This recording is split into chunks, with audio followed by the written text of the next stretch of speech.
বাড়িতে ঢ্যাঁড়স তো সবাই রান্না করে থাকেন, কিন্তু গ্যারান্টি দিয়ে বলছি, একবার যদি এইভাবে তৈরি করে খান তাহলে আর কখনো অন্য কোনোভাবে ট্রাই করবেন না।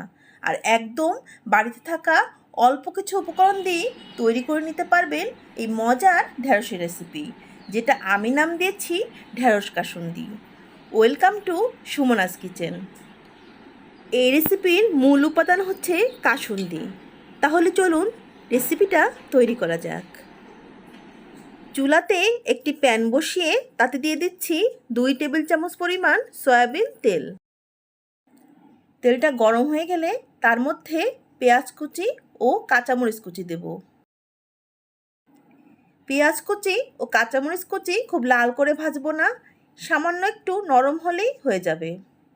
তারপর দিয়ে দিচ্ছি ঢ্যাঁড়স। দেখুন ঢ্যাঁড়সটাকে এভাবে বড় বড় করে কেটে নিয়েছি।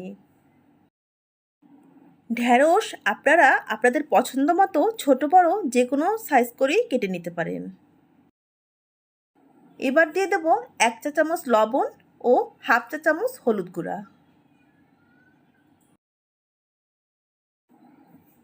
এরপর কিছুক্ষণ নেড়েচেড়ে ভেজে নিচ্ছি।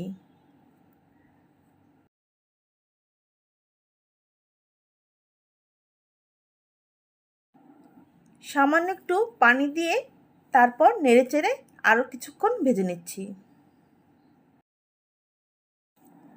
এবার ঢাকনা দিয়ে ঢেকে দিচ্ছি। এতে করে ঢ্যাঁড়সের মধ্যে যে পিচ্ছিল ভাবটা আছে এটা কমে যাবে।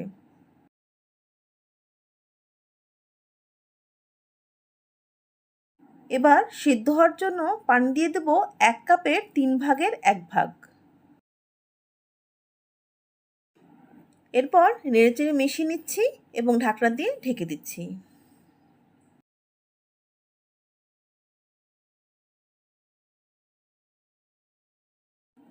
ঢ্যাঁড়সটা খুব ভালোভাবে সেদ্ধ হয়ে গেছে এবং কোনো পানিও নেই। এবার দিয়ে দেব কাসুন্দি 2 টেবিল চামচ পরিমাণ।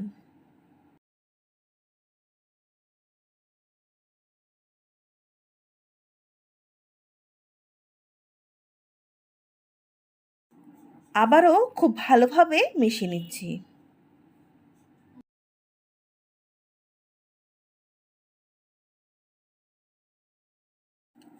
তারপর 1 চা চামচ পরিমাণ সরিষার তেল দিয়ে দিচ্ছি। এরপর খুব ভালোভাবে নেড়েচেড়ে মিশিয়ে নেব এবং ঢাকনা দিয়ে ঢেকে চুলার জালটা বন্ধ করে 10 মিনিট এভাবে রেখে দেব।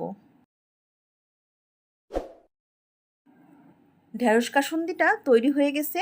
দেখুন কতটা মশলাদার হয়েছে। দেখেই বুঝতে পারছেন কতটা ইয়াম্মি হয়েছে। আজ এ পর্যন্তই। সামনে আরও ভালো ভালো রেসিপি নিয়ে চলে আসবো। ভিডিওটা দেখার জন্য আপনাদেরকে অসংখ্য ধন্যবাদ।